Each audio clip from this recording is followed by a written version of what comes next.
नमस्कार दोस्तों, हमारे हिंदी स्टोरी चैनल में आपका स्वागत है। हमारी आज की कहानी है भाग्य का खेल।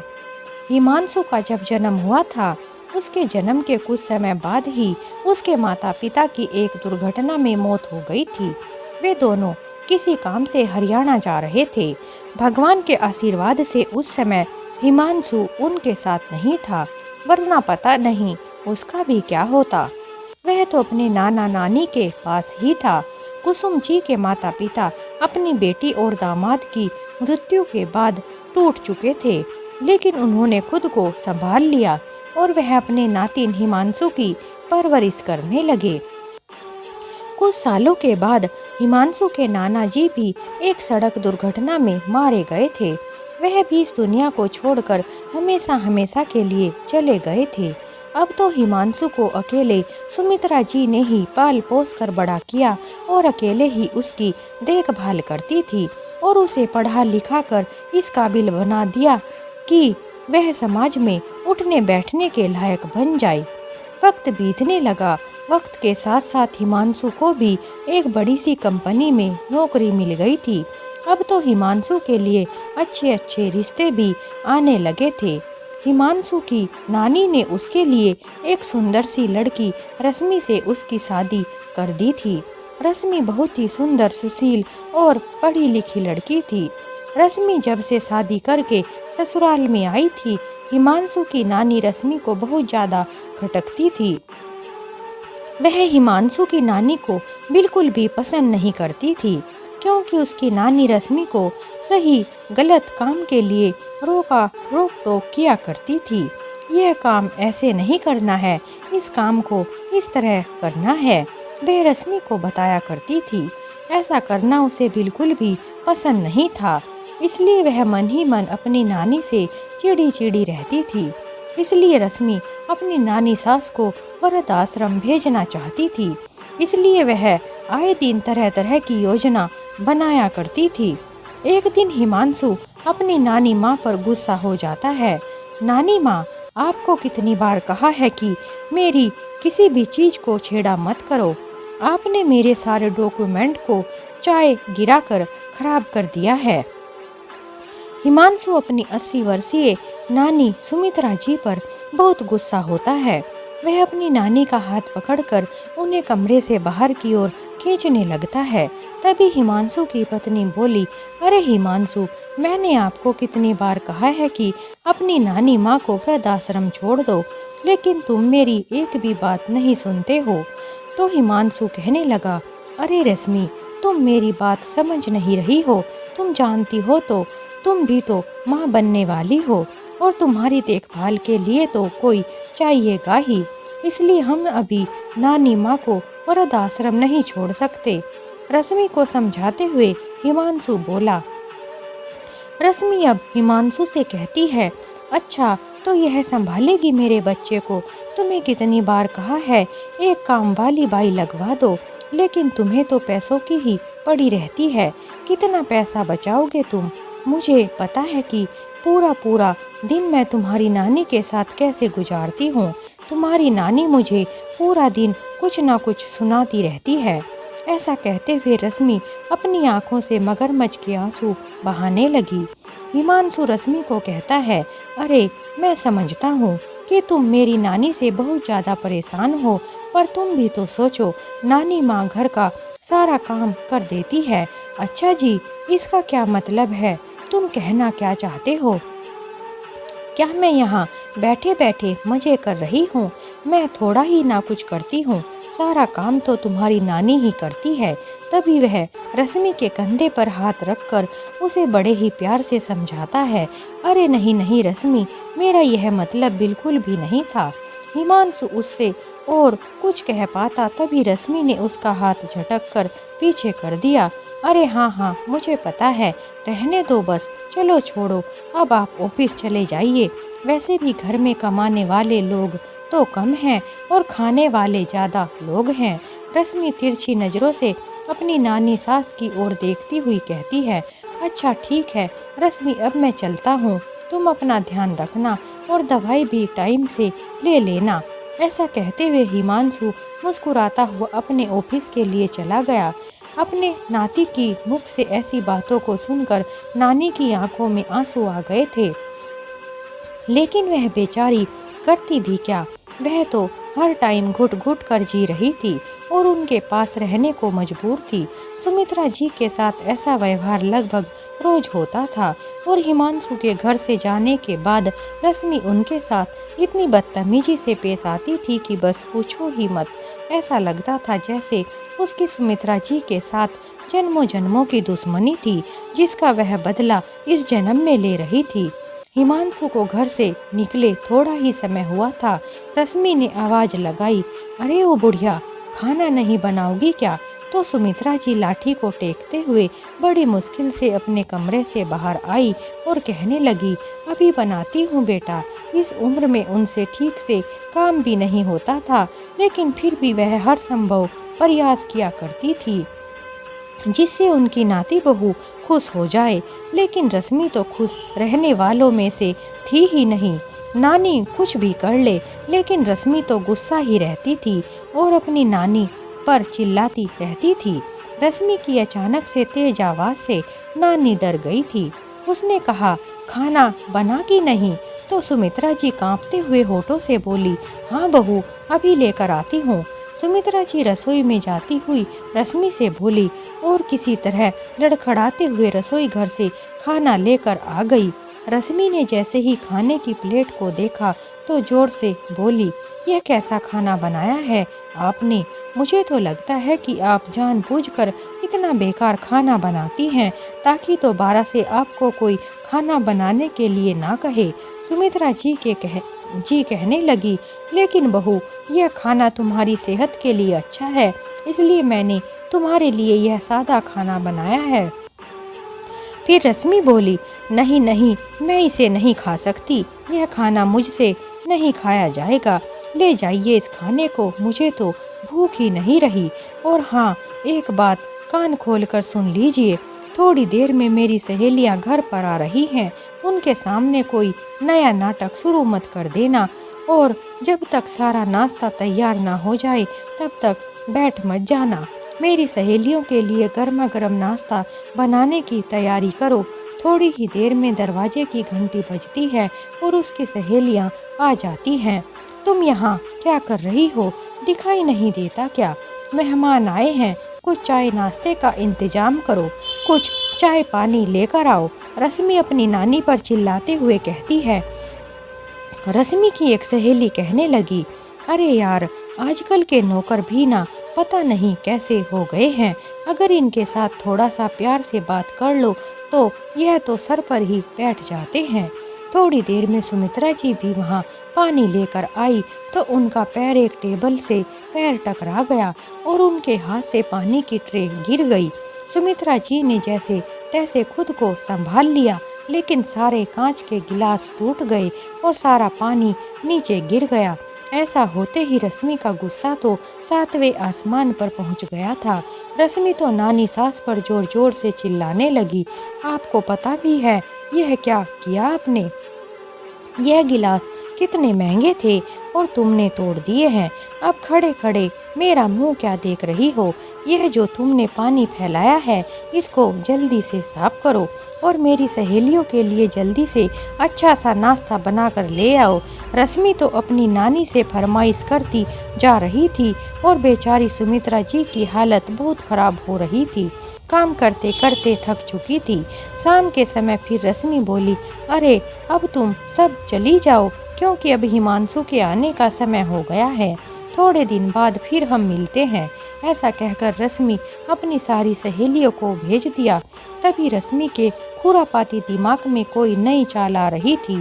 वह जल्दी से सुमित्रा जी के पास गई और बोली, नानी, आपको मेरी वजह से कुछ ज़्यादा ही काम करना पड़ता है, अब आप अपने कमरे में जाकर आराम कर लीजिए। तो सुमित्रा जी कहने लगी, लेकिन बेटा, हिमांशु के आने का समय हो गया है, उसके लिए भी तो खाना बनाना है।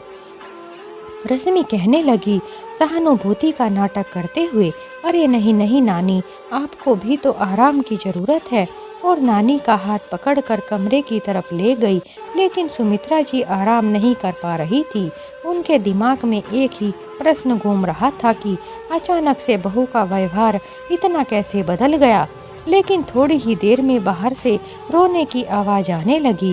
रोने की आवाज़ को सुनकर सुमित्रा जी हैरान हो गई थी। उन्हें समझ नहीं आ रहा था कि आखिर कौन रो रहा है। सुमित्रा जी अपनी लाठी टेकते हुई बाहर आई तो देखा कि हिमांशु गुस्से से तिलमिला रहा था और आग बबूला होता हुआ उनकी तरफ ही बढ़ रहा था।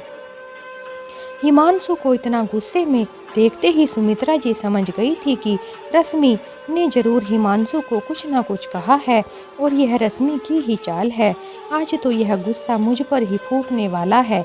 यह सोचकर सुमित्रा जी जैसे ही पीछे मुड़ने लगी, हिमांशु ने आवाज़ लगाई और अपनी नानी से कहने लगा, अरे नानी, यह आपने क्या किया है?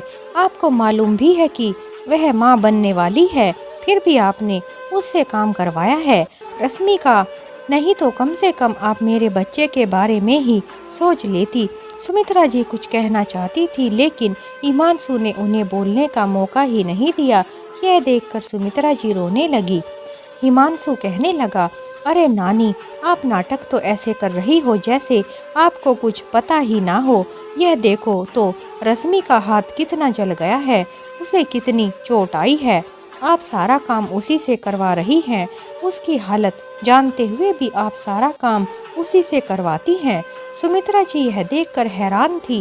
रश्मि के हाथ में पट्टी बंधी हुई थी और आंखों से मोटे मोटे आंसू बहते जा रहे थे।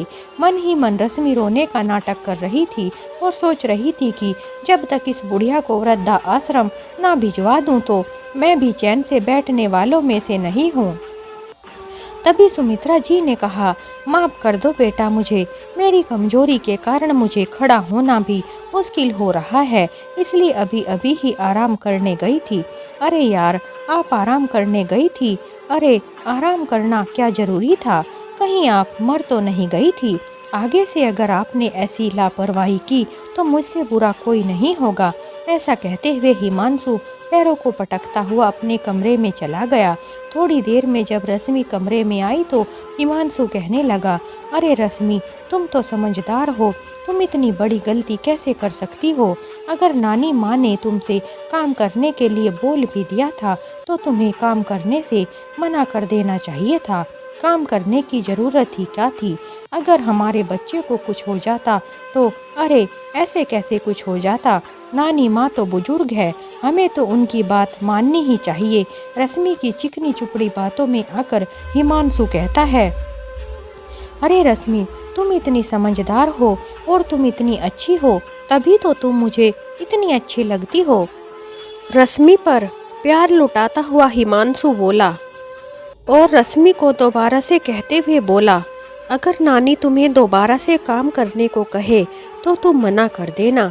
तुम्हें कोई भी काम करने की ज़रूरत नहीं है। जो भी काम बचेगा मैं उसको जाकर कर लिया करूँगा। तुम्हें कोई काम करने की ज़रूरत नहीं है। रश्मि ने कहा, ठीक है, चलिए अब आप हाथ मुँह धो लीजिए। आपको भूख भी तो लग गई होगी, मैं आपके लिए खाना लगा देती हूँ। हिमांशु ने कहा, अरे नहीं रश्मि, तुम्हारे हाथ में तो पट्टी बंधी हुई है, तुम खाना कैसे लगाओगी? नानी को आवाज़ लगा दो, वही खाना लगा देगी। ठीक है, मैं अभी जाकर उनको कहती हूँ। यह सोचते हुए रश्मि नानी के कमरे की तरफ बढ़ी और सोचने लगी, लगता है नानी सास पर तो मेरी चाल का असर ही नहीं हुआ है। पता नहीं किस मिट्टी की बनी है यह बुढ़िया, लेकिन मैं भी कुछ कम नहीं हूँ। इन्हें वृद्ध आश्रम भेजे बिना मुझे चैन नहीं आएगा। रश्मि ने नानी सास को आवाज़ लगाई, नानी माँ, खाना लगा दो। तो सुमित्रा जी ने कहा, ठीक है बेटा, मैं अभी लगा दे रही हूँ। हिमांशु फिर बोला, अरे जल्दी करो, मुझे बहुत जोर की भूख लगी है। सुमित्रा जी के शरीर में बहुत दर्द हो रहा था। उनमें इतनी हिम्मत नहीं थी कि वह और कोई काम कर सके, परंतु फिर भी जैसे तैसे रसोई घर में गई और खाना निकाल कर ले आई। जैसे ही हिमांशु ने खाने का पहला निवाला तोड़ा तो उसका गुस्सा 7वें आसमान पर पहुंच गया था। यह कैसा खाना बनाया है नानी माँ? हिमांशु की बात सुनकर सुमित्रा जी हैरान रह गई। उन्होंने खाना खाकर देखा तो खाने में बहुत ज़्यादा नमक था और चावल में कंकड़ पड़े हुए थे। सुमित्रा जी कुछ समझ ही नहीं पा रही थी कि यह सब कैसे हुआ, क्योंकि उन्होंने स्वयं अपने हाथों से सारा खाना बनाया था। एक और रश्मि का झूठा अपनापन उनके मन में हजारों सवाल खड़े कर रहा था और दूसरी ओर वह हिमांशु के गुस्से से घबरा गई थी। तभी धीमी सी आवाज में बोली, अरे बेटा, मैं तो खाना नहीं बनाया था, पता नहीं यह सब खाना कहाँ से आया। सुमित्रा जी की बात को काटते हुए हिमांशु बोला, बहुत हो गया नानी माँ, आपसे तो कोई उम्मीद करना ही बेकार है। चलो रश्मि, हम बाहर से खाना खाकर आ जाते हैं। इतना कहकर हिमांशु रश्मि का हाथ पकड़कर बाहर ले गया और दोनों होटल में खाना खाने के लिए चले गए। दोनों ने होटल में स्वादिष्ट खाना खाया और खूब मौज मस्ती भी की। आज तो रश्मि मन ही मन बहुत खुश हो रही थी, और होती भी क्यों नहीं, आज उसके कारण सुमित्रा जी को इतनी डांट जो पड़ गई थी। सुमित्रा जी अपने आंसुओं को साफ करते हुए अपने कमरे में चली गई। उनका मन अंदर ही अंदर घुट रहा था। वह दोनों खाना खाकर चलने लगे तो हिमांशु ने कहा, अरे घर पर तो खाना नहीं है, क्यों ना नानी के लिए भी थोड़ा सा खाना यहीं से पैक करा लेते हैं।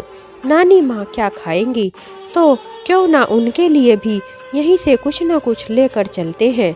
रश्मि कहने लगी, अरे हिमांशु, कैसी बातें करते हो, नानी माँ की उम्र हो गई है, अब क्या इस उम्र में वह ऐसा खाना खाएंगी, यह खाना खाकर उनकी तबीयत खराब हो जाएगी।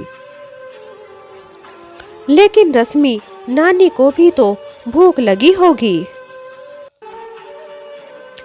हिमांशु ने कहा। रश्मि कहने लगी, अरे घर में कुछ पका कर खा लेंगी। ऐसा कहते हुए वह दोनों घर पर आ गए थे। घर जाकर जैसे ही दरवाजे की घंटी बजाई तो दरवाजा नहीं खोला गया। हिमांशु ने दोबारा से घंटी बजाई, इस बार भी दरवाजा नहीं खुला। फिर तो रश्मि ने कहा, अरे हमें जाने में देर हो गई है ना, इसलिए वह सो गई होगी। अरे हिमांशु, तुम दूसरी चाबी से दरवाजा खोल दो, मुझे बहुत जोरों की नींद आ रही है। हिमांशु ने अपनी जेब से चाबी निकाली और दरवाजा खोलकर वे दोनों अंदर आ गए और कमरे में सोने के लिए चले गए।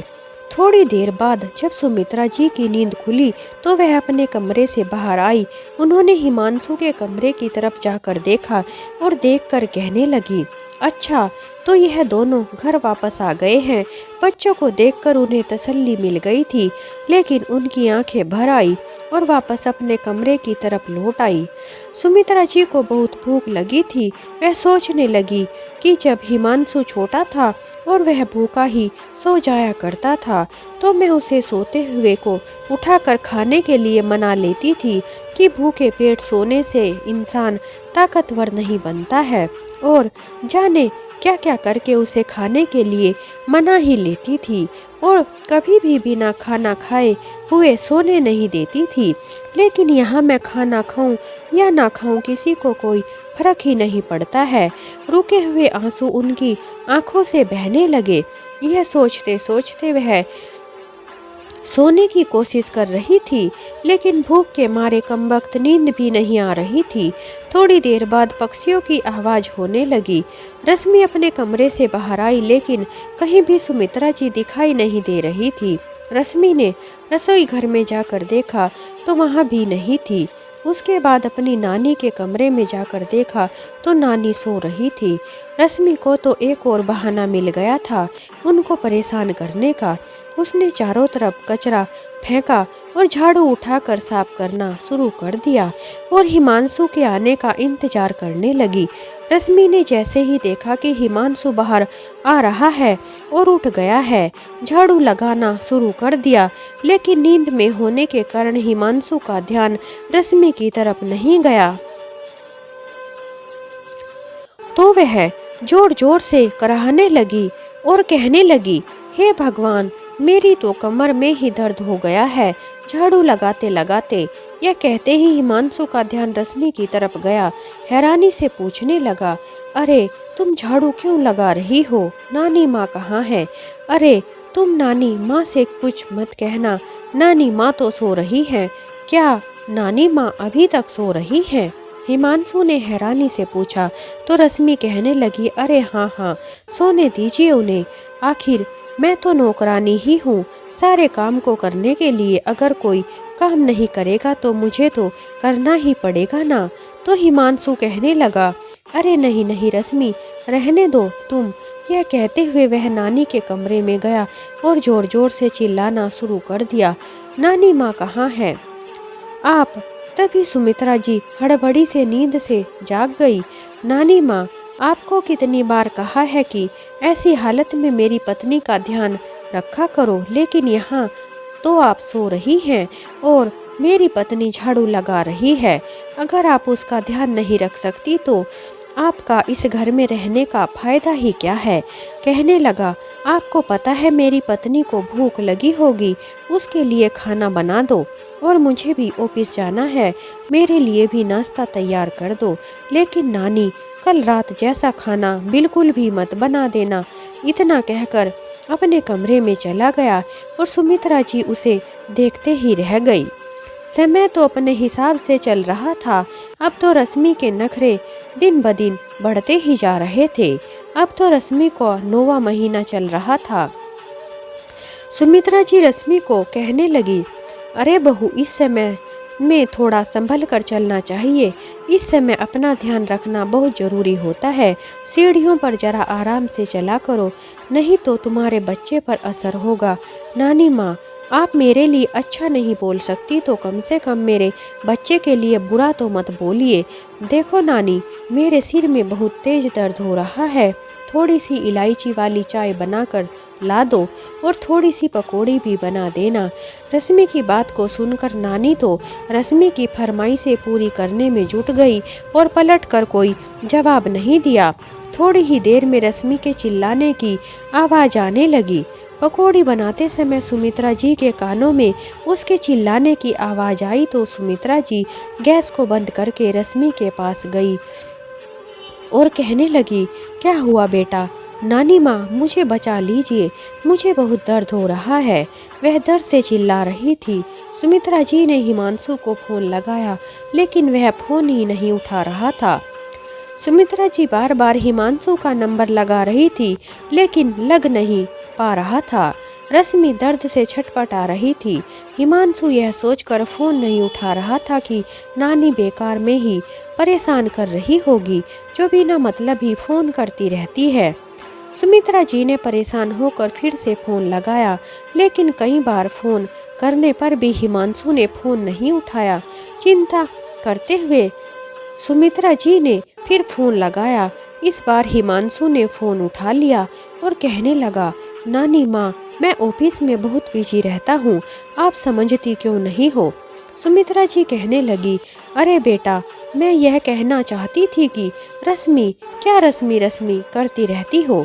उसके अलावा आपको कुछ कहने को नहीं मिलता है क्या? मेरे पास बहुत काम है, दोबारा से मुझे फ़ोन करके परेशान मत करिएगा। ऐसा कहते हुए हिमांशु जैसे ही फ़ोन रखने लगा, सुमित्रा जी बोली, अरे बेटा, रश्मि को बहुत दर्द हो रहा है, उसे जल्दी से जल्दी अस्पताल ले जाना है। यह सुनते ही हिमांशु घबरा गया और कहने लगा, मैं अभी के अभी पहुंच जाता हूं। हिमांशु ने घर पहुंचकर रश्मि को गाड़ी में बैठाया। तभी सुमित्रा जी रश्मि को हिम्मत देते हुए उसके साथ गाड़ी में बैठ गई। थोड़ी देर में वह अस्पताल पहुंच गए।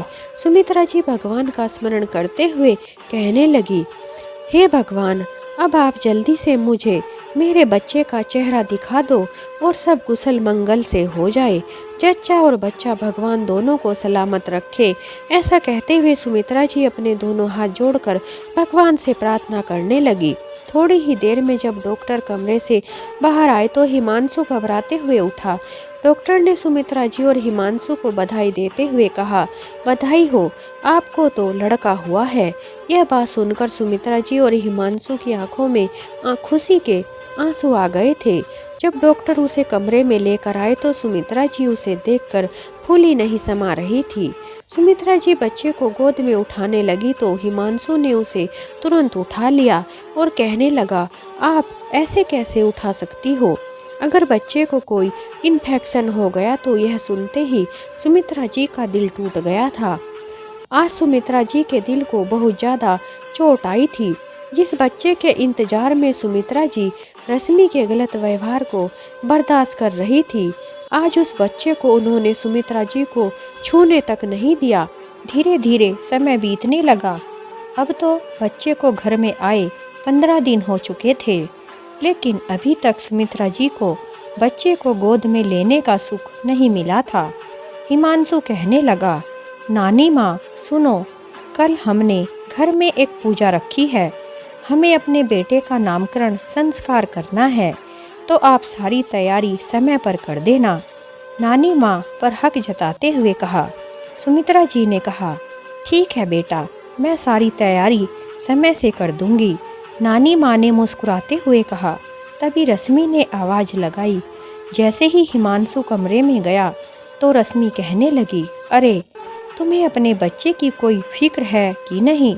कितनी बार मैंने तुमसे कहा है कि नानी माँ को वृद्धाश्रम छोड़ आओ, लेकिन तुम हो कि मेरी एक भी नहीं सुनते हो। अरे लेकिन रश्मि, आखिर हुआ क्या है? अरे तुम्हारी नानी माँ हमारे बच्चे को छूने के बहाने ढूंढती हैं। कल को अगर हमारे बच्चे को कुछ हो गया तो मैं आपको कभी भी माफ़ नहीं करूँगी। अरे रश्मि, तुम माँ बनने वाली थी और सारा काम तुम्हें ही करना पड़ता, इसलिए तो मैं नानी माँ को यहाँ रखा हुआ था। अब तो बच्चा 15 दिन का हो गया है। पूजा के बाद मैं उनको अपने आप वृद्धाश्रम छोड़ आऊँगा। तो रश्मि कहने लगी, कल क्यों, आज क्यों नहीं छोड़ सकते? हिमांशु कहने लगा, अरे रश्मि, तुम समझती नहीं हो, पूजा में सभी लोग आएंगे, नानी माँ के बारे में पूछेंगे ही, तो मैं उनको क्या जवाब दूंगा? एक बार पूजा खत्म हो जाने दो, फिर मैं उनको वृद्धाश्रम छोड़ आऊँगा। अगले दिन सुबह सुबह जब सुमित्रा जी पूजा की तैयारी करने लगी, लेकिन उन्हें इस बात का अंदाज़ा बिल्कुल भी नहीं था कि इस घर में उनका आज आखिरी दिन है। घर में सभी मेहमान आने लगे थे। रश्मि के घर से भी आ गए थे और पंडित जी भी आ गए थे। जब बच्चे के नामकरण की बारी आई तो सुमित्रा जी हिमांशु की ओर देखने लगी तो सोचने लगी थी, वह मुझसे पूछने तो आएगा ही कि हम अपने बेटे का नाम क्या रखें, परंतु यह भी उनकी एक गलतफहमी ही थी। नानी के बिना ही बच्चे का नामकरण हो चुका था। नामकरण होने के बाद हिमांशु पंडित जी का आशीर्वाद लेने आया। उसके बाद सुमित्रा जी के पास आशीर्वाद लेने आया। हिमांशु ने देखा कि सुमित्रा जी की आंखों में आंसू थे। तभी गुस्से से नानी की तरफ देखते हुए हिमांशु कहने लगा, नानी माँ, आप हम सब लोगों को क्या दिखाना चाहती हैं कि यहाँ आपका कोई ध्यान नहीं रखता? नहीं बेटा, ऐसी कोई बात नहीं है। तभी रश्मि भी भूल पड़ी, मैंने तो पहले ही कहा था कि यह तो रोज रोज नए नए नाटक करती रहती है, लेकिन आप तो सुनते ही नहीं थे। शाम को हिमांशु नानी माँ के पास गया और कहने लगा, नानी, आपको कहीं लेकर जाना है। सुमित्रा जी कहने लगी, कहाँ जाना है बेटा? आपसे जितना कहा है बस इतना ही करो, अपने कपड़े उठाओ और चलो मेरे साथ। हिमांशु की बात सुनकर सुमित्रा जी का कलेजा फटने लगा था। रश्मि ने जल्दी जल्दी से सुमित्रा जी के बैग को भी पैक कर दिया और सुमित्रा जी के हाथों में थमा दिया। सुमित्रा जी समझ चुकी थी कि रश्मि और हिमांशु के मन में आखिर चल क्या रहा है। वह बिना कोई सवाल किए बिना ही बाहर खड़ी गाड़ी में जाकर बैठ गई और चलते समय भगवान से यह दुआ करने लगी कि जो दिन आज उन्हें देखना पड़ रहा है, भगवान करे यह दिन उनके बच्चे को ना देखना पड़े। थोड़ी ही देर में वृद्धा आश्रम पहुंच गए। सुमित्रा जी ने जैसे ही वृद्धाश्रम की ओर देखा तो अंदर तक टूट चुकी थी। हिमांशु बोला, नानी माँ, हमें गलत मत समझना, लेकिन अब हमसे आपकी देखभाल नहीं हो पाएगी, इसलिए हमने यह फैसला किया है कि आज से आप यहीं रहेंगी। यहाँ आपके जैसे और भी बहुत सारे लोग रहते हैं। ऐसा कहते हुए उसने अपनी नानी को वृद्धाश्रम में छोड़ दिया और उनके पैर छूकर चला गया। वृद्धाश्रम से निकलते वक्त हिमांशु की आंखों में भी आंसू थे, परंतु फिर भी उसने एक बार भी पलटकर अपनी नानी को नहीं देखा। समय बीतने के साथ साथ रश्मि की बदतमीजी भी दिन प्रतिदिन बढ़ती ही जा रही थी। अब तो हिमांशु भी रश्मि के व्यवहार से परेशान हो गया था। रह रहकर वह अपनी नानी को याद कर रहा था। एक दिन उसने मन ही मन सोच लिया कि वह वृद्धा आश्रम से अपनी नानी माँ को वापस लेकर आएगा और रश्मि को बताए बिना ही वृद्धा आश्रम चला गया। वृद्धा आश्रम में जाकर अपनी नानी माँ को ढूंढने लगा तो एक बुजुर्ग व्यक्ति आया और कहने लगा, अरे बेटा, किसको ढूंढ रहे हो? तो उसने रोते हुए कहा, मैं अपनी नानी जी को ढूंढ रहा हूँ। हिमांशु ने रोते हुए कहा। उस व्यक्ति ने कहा, अरे बेटा, तुमने आने में बहुत देर कर दी है।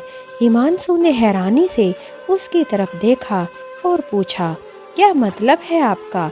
तो उस व्यक्ति ने बताया कि सुमित्रा जी को तो इस दुनिया से जा चुकी हैं, वह तो इस दुनिया में ही नहीं रही। यह सुनकर उसकी तो आंखें फटी की फटी रह गई। वह व्यक्ति कहने लगा, बेटा, जब तुम उन्हें यहाँ छोड़कर गए थे तो बेचारी बहुत रोए जा रही थी। रो रो कर उनका बुरा हाल हो रहा था। तुम्हें बहुत याद करती थी। तुम लोगों को यहाँ आने के 10 दिन बाद ही उनका निधन हो गया था। उनकी केवल एक ही आखिरी इच्छा थी, अपने परपोते को गोद में लेने की। उन्होंने अपने परपोते के लिए एक स्वेटर बनाया था और सोचा था कि जब वह उसे गोद में लेंगी तो उसको पहना दूंगी। उस स्वेटर को वह हिमांशु के हाथ में देकर चला गया। यह सुनकर हिमांशु शांत हो गया था। आज उसे एहसास हो गया था कि उसके हाथों से कितना बड़ा गुनाह हो गया है। टूटे दिल के साथ साथ उसकी आंखों से आंसू टपक रहे थे। रोते रोते वह बस स्टेशन पर जाकर बैठ गया और फूट फूट कर रोने लगा। नानी माँ, मुझे माफ़ कर दो, वापस आ जाओ नानी माँ। अपनी नानी माँ के बने हुए स्वेटर को अपने सीने से लगाकर रोए जा रहा था। आज हिमांशु को अपनी गलती का एहसास हो गया था, लेकिन जब तक उसे एहसास होता बहुत देर हो चुकी थी। वह अपने जीवन की सबसे बड़ी गलती कर चुका था, जिसका प्रायश्चित भी नहीं था। समय बीतने के साथ साथ हिमांशु का बच्चा भी बड़ा हो गया था। वे दोनों उसे दुनिया भर की खुशी देना चाहते थे, लेकिन रश्मि के कारण घर में हर समय झगड़ा ही होते रहते थे। हिमांशु को अपनी गलती समझ आ रही थी और वह समझ चुका था कि आखिर गलती किसकी थी। रश्मि उसकी नानी पर झूठा इल्जाम लगाती थी, लेकिन अब हिमांशु कर ही क्या सकता था। वह अपनी पत्नी के ऊपर आंख बंद करके विश्वास करता था, लेकिन कहते हैं ना, इंसान तो अपने कर्म को भूल जाता है, लेकिन भगवान कभी नहीं भूलता। भगवान के पास तो इंसान के सभी कर्मों का हिसाब रहता है। वक्त ने करवट बदली और 30 साल के बाद एक बूढ़ी औरत बहू और बेटे के कारण घर के एक कोने में पड़ी भीख मांग रही थी, लेकिन दोनों ने उनका सामान बाहर फेंक कर उन्हें घर से निकाल दिया। वह विधवा औरत कोई और नहीं थी, बल्कि रश्मि ही थी। उसके पति हिमांशु की 7 साल पहले मृत्यु हो चुकी थी। अब तो रश्मि को समझ आ रहा था कि आज मैं वहाँ खड़ी हूँ जहाँ कल मैंने नानी को खड़ा किया था। रश्मि को भी आज एहसास हो गया था कि वह अपने द्वारा किए गए कर्मों को ही भोग रही है। फिर तो वह आसमान की तरफ मुँह करके जोर जोर से चिल्लाने लगी और अपनी नानी से माफ़ी मांगने लगी। मुझे माफ़ कर दीजिए नानी जी। लेकिन आज रश्मि की आवाज़ गूंज गूंज कर वापस उसी के कानों में आ रही थी, जैसी करनी वैसी भरनी। जैसा हम अपनी ज़िंदगी में करते हैं, थोड़े समय के बाद वैसा ही हमें अपनी ज़िंदगी में भोगना पड़ता है। रश्मि ने भी जो किया था वही उसके बच्चे उनके साथ किया। जो हम करते हैं हमारे बच्चे उसी का अनुकरण करते हैं। इसलिए हमें अपने बच्चों के सामने हमेशा अपने बड़ों का सम्मान करना चाहिए। अच्छी अच्छी चीज़ उन्हें सिखानी चाहिए और उन्हें सही गलत के बारे में भी बताना चाहिए, क्योंकि जैसा व्यवहार हम करेंगे वैसा ही वह बड़े होकर हमारे साथ भी करेंगे। इसलिए हमें अपने आने वाले भविष्य को आज से ही ध्यान में रख कर चलना चाहिए। यही एक अच्छे माता पिता की निशानी है। तो दोस्तों, इस तरह हमारी यह कहानी समाप्त होती है। अगर आपको हमारी कहानी थोड़ी भी अच्छी लगी हो तो हमारे चैनल को लाइक करें, शेयर करें, सब्सक्राइब करें। हमारी कहानी सुनने के लिए आप सभी का बहुत बहुत धन्यवाद। एक नई कहानी के साथ हम आपसे फिर मिलते हैं।